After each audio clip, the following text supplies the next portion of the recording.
Chicago, a 7-year-old boy walking to school dies under sniper fire. A 13-year-old girl is assaulted in an elevator. The hallways are so dilapidated they aren't fit for rats. This was public housing at its worst, grim, violent, and broken. But now, rising from the rubble of these memories, Chicago has opened a new chapter. In the last standing building of the Jane Addams Homes complex, 2 miles from the glittering skyline of downtown, the National Public Housing Museum opened its doors this April. The only one of its kind in the United States, the museum forces us to reckon with a past many would rather forget. This is not just a museum of bricks and mortar. It is a place of memory, a monument to resilience. It comes after decades of organizing by former residents, who began advocating for it as Chicago tore down public housing during the early 2000s. Back then, public housing was being erased from the American landscape, demolished from coast to coast. But here, in this building, the story is being told. Museum Executive Director Lisa Yun Lee says the museum asks one central question: what is the responsibility of government to its people? Public housing was, and still is, a promise, one that was often broken. But the failures have long overshadowed the victories, the dreams, the lives of ordinary people who built communities in these spaces. Inside the museum, visitors walk through time. One apartment belongs to a Jewish family in the 1930s. Another to Polish and Italian families of the 1950s. A third to a black family in the 1960s. These are not just model homes, they are stories. In one, you can pick up a gefilte fish recipe. In another, hear how a modest apartment shaped a future pastor who now fights for peace in Chicago. Other exhibits honor public housing residents who changed the nation. Supreme Court Justice Sonia Sotomayor. Music legends like Elvis Presley, Jimi Hendrix, and Barbra Streisand. But the heart of the museum is not celebrity, it is ordinary people, their lives, their struggles, and their hope. The Reverend Marshall Hatch, a prominent West Side pastor who grew up in the Jane Addams Homes, reminds us, even in the worst of times, people had community, had love, they had friendship, they had celebration, they were thoroughly human. This museum is a challenge to our memory. It asks us to remember the full picture, not just the horror stories but also the pride, the progress, the everyday courage. Public housing in America has always been for the poor and working class. It began during the Great Depression, under President Franklin D. Roosevelt, who once declared in 1937, "I see 1/3 of a nation ill-housed, ill-clad, ill-nourished." Roosevelt's answer was planned housing, new communities built to lift people out of slums, disease, and danger. It was built to be new, different, and demonstratively better, said Lawrence Vail, a scholar of public housing at MIT. But it wasn't built for everyone.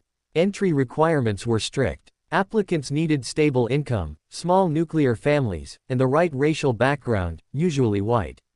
In fact, Vail said, getting into public housing in the early days was harder than getting into Harvard. Even with its restrictions, early public housing symbolized a step toward the American dream. It represented progress. In Chicago, developments bore the names of social justice giants, Jane Addams, Ida B. Wells, women who fought for the poor, for equality, for dignity. Across America, nearly 1.4 million public housing units were built. Though that number has shrunk to about 877,000 today due to decades of demolition, the impact remains. From the tiniest town in Montana to the territories of Puerto Rico, public housing is part of the national fabric. In Puerto Rico alone, more than 300 public housing developments exist. New York City has the most overall units, with 180,000, massive structures of hope and hardship.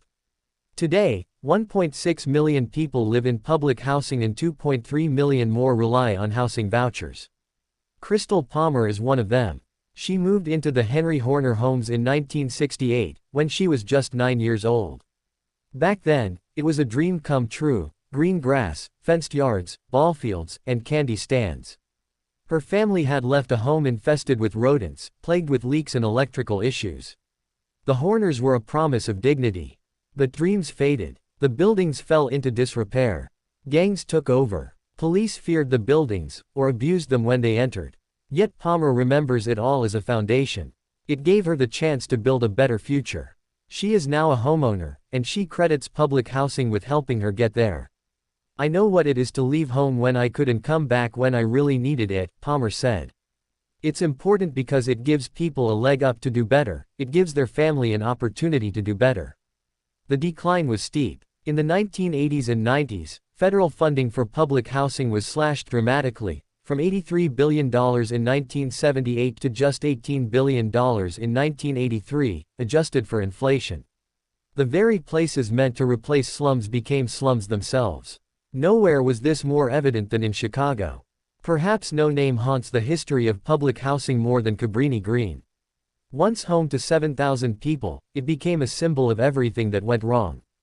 Violence was endemic. Poverty was crushing. The 1992 murder of 7-year-old Dontrell Davis, shot by a sniper while walking to school, shocked the nation.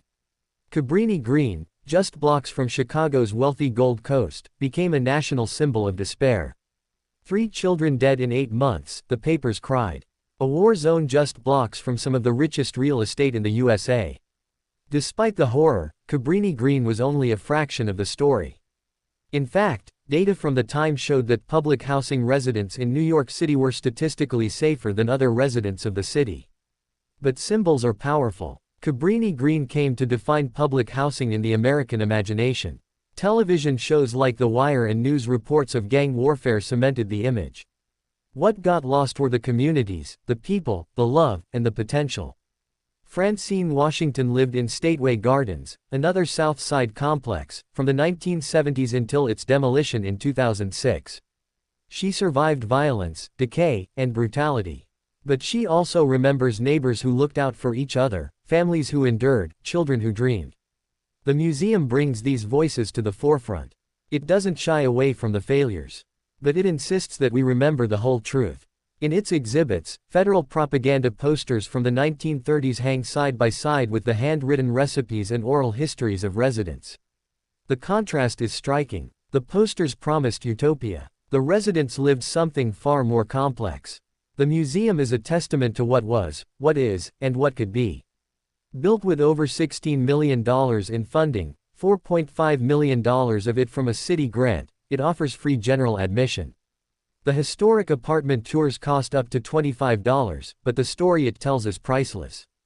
As cities wrestle with homelessness and affordable housing crises, the lessons of public housing are more urgent than ever. President Trump's administration cut funding to HUD, and the loss of housing vouchers, 32,000 projected, threatens to deepen the crisis. This museum doesn't just look backward. It demands that we look forward. It asks us to imagine what a just housing system would look like.